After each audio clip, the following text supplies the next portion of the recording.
Hey everyone, Nick here. Today I'm going to be building a modified version of the hunter's knife from Destiny.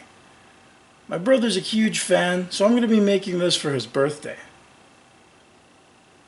Now to start off, I came up with this design. I had to modify some pictures that I found and made it a little narrower to fit onto the 2.5-inch wide leaf spring I'm using. So I take the pattern to the leaf spring and mark it out at 17 inches long.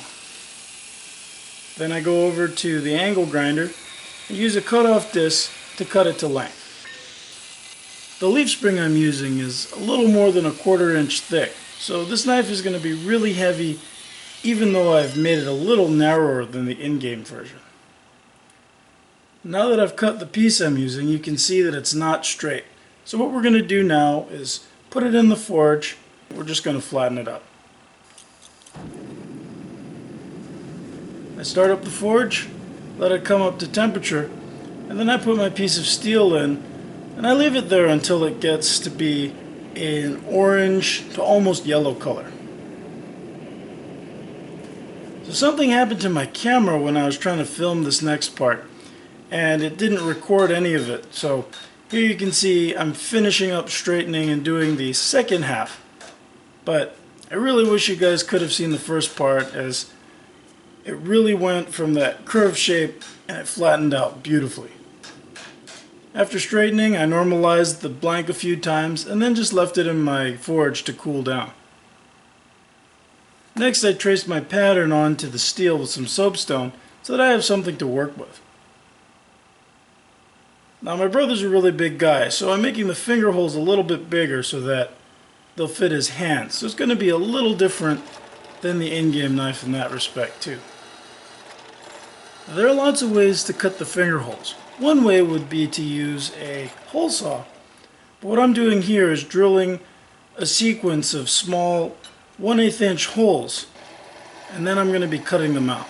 So once I've cut out the pattern with the smaller drill bit, I use a 3/8 inch drill bit to make a larger hole so I can fit the saw blade through. Once that hole's drilled, I put the blade through and start cutting.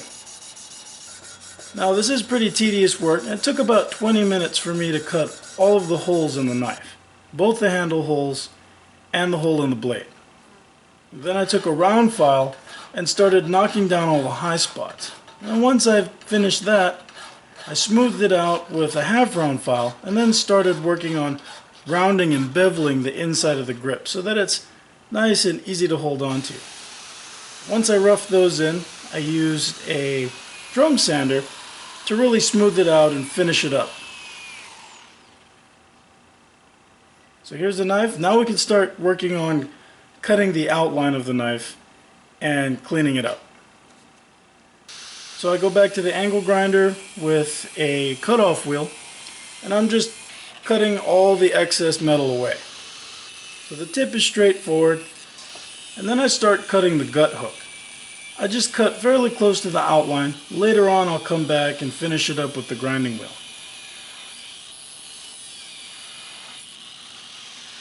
For the handles, I make a series of slits going down to the outline. That way, instead of trying to take all the material off at once because the blade won't bend, I can get into the more complex corners easily. And once I've cut the front of the handle out, I go and do the same thing to the back. Once everything's cut, I move to the grinding wheel and clean up the handle. Now I come back to the spine of the knife, flatten everything out, and then I start working on the gut hook. I'm just opening it up and then also adding a bevel to the back of the knife. It's not going to be a major bevel, just something that's subtle, and it kind of flows with the sharpened edge of the gut hook.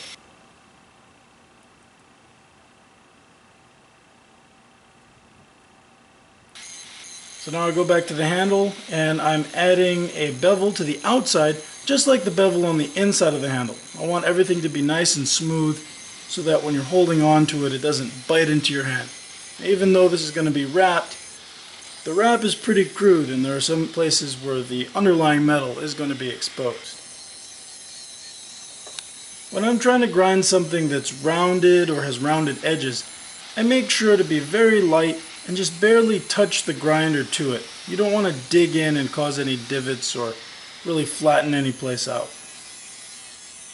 So once I've done the handle, I just start roughing in my edge bevels, and I'm just going on each side, and I'm just trying to get about a 1/2 inch wide bevel and just have both sides meet in the middle.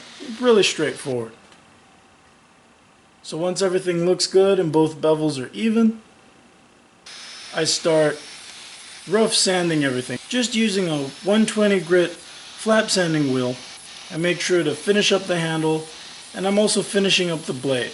Now, I did pretty much all the shaping I needed to do with the grinder, so this is just giving everything a nice even scratch pattern. Then I go back over the whole knife with a wire brush just to smooth everything out, and also helps to blend the lines, and it removes some of the scale on the knife. I take it back to my forge and I bring it up to the critical temperature.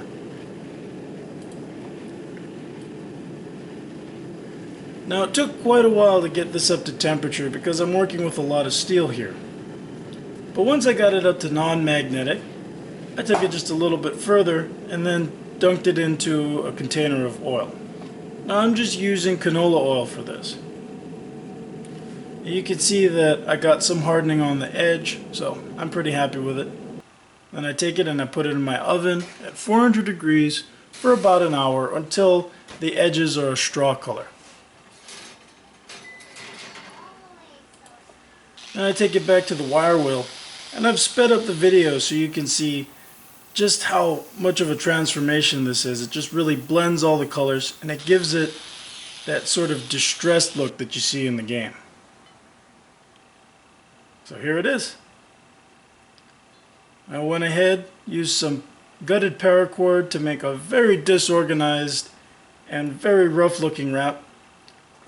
After finishing the wrap, I used just a dab of super glue to make sure that the ends don't come apart. And here's the knife all finished up. If you have any suggestions for other things you'd like to see me make, please let me know in the comments below. And if you liked this video, be sure to check out my channel for more, and check out the links below for some of the books I've written. So here it is. Thanks for watching, and I'll see you guys next time. Bye.